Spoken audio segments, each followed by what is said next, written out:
Hey there, everybody. Welcome to our Songland reaction. This is the Martina McBride episode of season 2, and really one of the more established artists that they've had on Songland through a couple of seasons.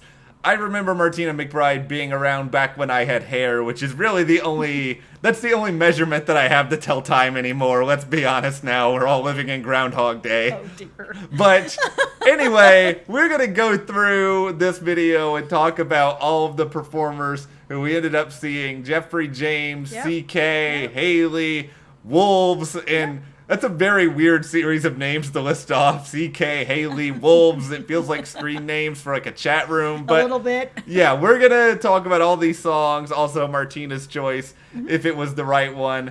Before we dive in, though, if you guys do like this video, give us a like, subscribe, and hit that notification bell so you don't miss any other updates that we've got coming up. So for me, I'm going to let you guys know that I am not that familiar with Martina. I don't know country very well. It's not something that I grew up around. I grew up with hippie parents that were more into bluegrass and kind of Rolling Stones and rock and that kind of stuff. So a lot this season has really been an education for me in music, which is one of the things I really like about this show, because really this show is an education in music and sort of songwriting and how that all works for all of us.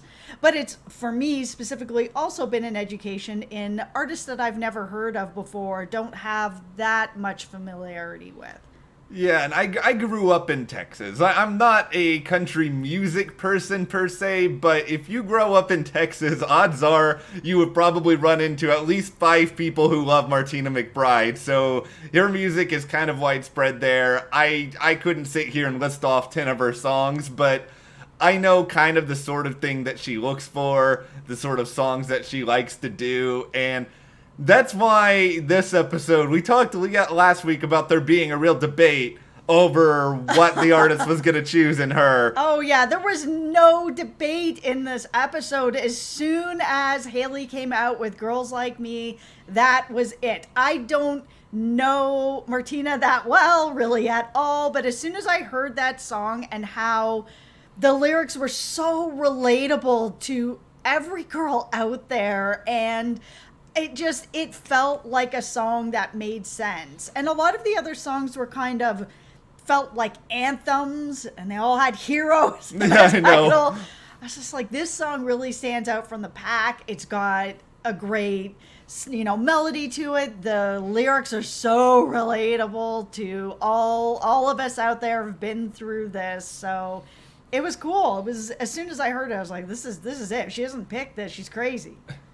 Tonight, NBC had more heroes than they have had since Save the Cheerleader, Save the World. It was a lot of heroes all over the place. It was. It was a very crazy episode with that, but I will say this. The moment when Halie first came out, it sort of said what the name of her song was. She's very, very young. I was sort of thinking, okay, is this going to be a song that would be better suited for maybe a 20-year-old country pop singer as opposed to someone more established in the industry who has generations of fans? But then I heard it, and she started singing about whiskey and other things that are actually not something you tend to correlate with someone as old as Halie, and I was like, okay, this can transcend. And the melody was really, really strong, like you said. The lyrics were relatable, and above all else, music is a business, right? I think Martina can look at this song and be like, you know what's probably going to sell a lot of records? This, with the way it speaks to people.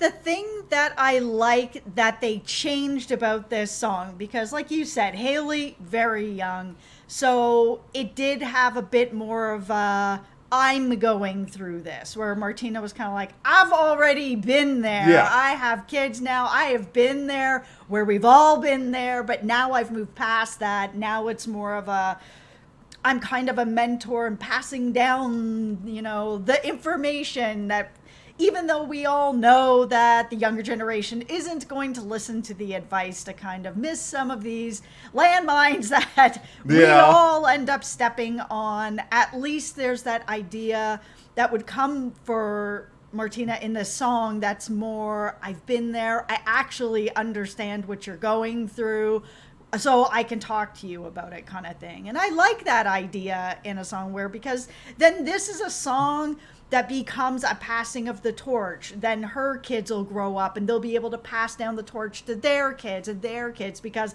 this is something that's never going to really stop. No, it's not. And I think country singers, I know this is the case with Martina in particular, they have a lot of songs that really are generational and withstand a long time. I guarantee you that Lone Star song Amazed, which plays at every school dance in Texas, that will still be playing 20 years from now, or like 2,000 years from now. We're all going to be in like our space pods running around while Amazed is playing in the background. And I think this will be sort of in that vein where it can stick around and be kind of a staple in country for a long period of time. Yeah, especially since what they're talking about in this song is something that girls are going to continue to go through, and some guys too, where it's just sort of like you have relationships and they kind of fall out and you don't really know what's going on or what you did wrong, or you're just kind of in your head about stuff, and it's just... It's not going to be a thing that's going to stop 20 years from now, 50 years from now, 100 years from now. We're all going to be not understanding each other and kind of getting in our own heads about stuff. Let's talk now about some heroes, namely a multitude of songs named heroes. Yep. I'll start with the hot take. I actually like Jeffrey James' We Can Be Heroes better than any song in this episode. I don't necessarily think it was right for Martina, but it's just like, I just kind of liked it. It was a good song. The title threw me off a little bit because it reminds me of another song, the David Bowie song. It's the same title of this song. Yeah, I know. But it was a good song. It just didn't feel like it fit. And we've seen that a couple times this season where a song has come out and it's like, man, what a great song. Weird choice to bring it out for this particular artist, but great song. Yeah, maybe a part of why I liked it was I thought about David Bowie, and when I think about David Bowie, I think about David Bowie's acting choices. Like, I love David Bowie, and I don't know, but this song felt... What are you saying about his acting choices? Are you about to... I am about to praise the Goblin King, David Bowie. All right. What? You didn't want me to go down the Goblin King road? I thought that you were going to tell me that it was a problem and we were going to have a knife fight after this outside, because I love Labyrinth. What a great movie. This is turning into another I know, video. this is about, we're about to now talk. The Labyrinth reaction video and how good David Bowie is in that. Let's talk about a movie that is decades old, everyone. Let's do it. Okay, no, Jeffrey, I like the melody of it. Mm-hmm. I like the message of it. Yeah. I thought it was kind of universal. I actually thought he was going to end up changing a lot more than he ended up changing going into the second part of it. Yeah. I'm kind of glad he didn't, though. I'm kind of just like, you know what? This is the song. We can change it a little bit, but... Yeah, I actually thought that it was going to end up getting changed a lot as well, because the other three songs, that seemed to be the recurring theme and why I thought Halie was going to win from the beginning, because the other three came in, it was like,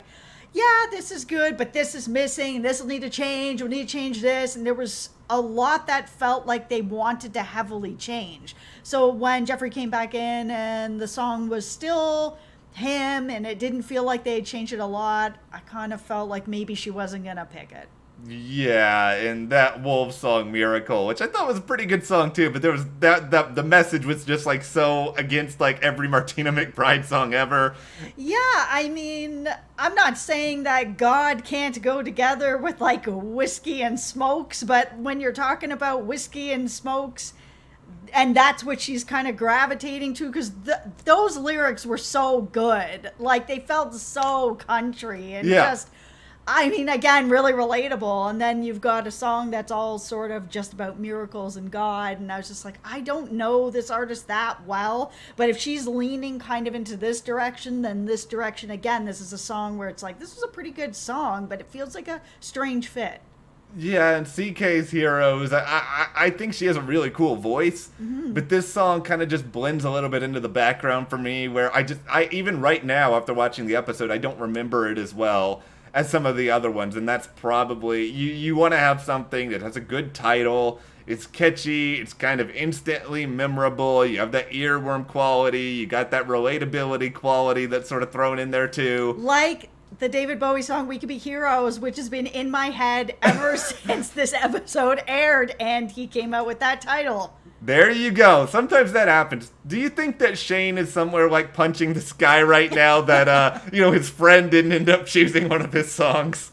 Possibly. I always find that part of this funny. Like, I want to know what, like, the competition is with the mentors and the producers after the fact. Like, are they being like, oh, Ryan Tedder, you foiled me this time. And, like, Esther's, like, laughing maniacally after this episode. But it's probably not like that. Probably not. They're all rolling in hit records, let's be honest. They don't have to sweat this. They are. All right, well, we'll turn this over to you guys. What did you guys think about the Martina McBride episode of Songland? What song worked for you? Did you enjoy them all? Just share in the comments. And if you do like this video, remember, you can be a hero and give us a like, subscribe, and support us further by checking the link in the description. Thumbs up for David Bowie. That's right. And we will see you here next time.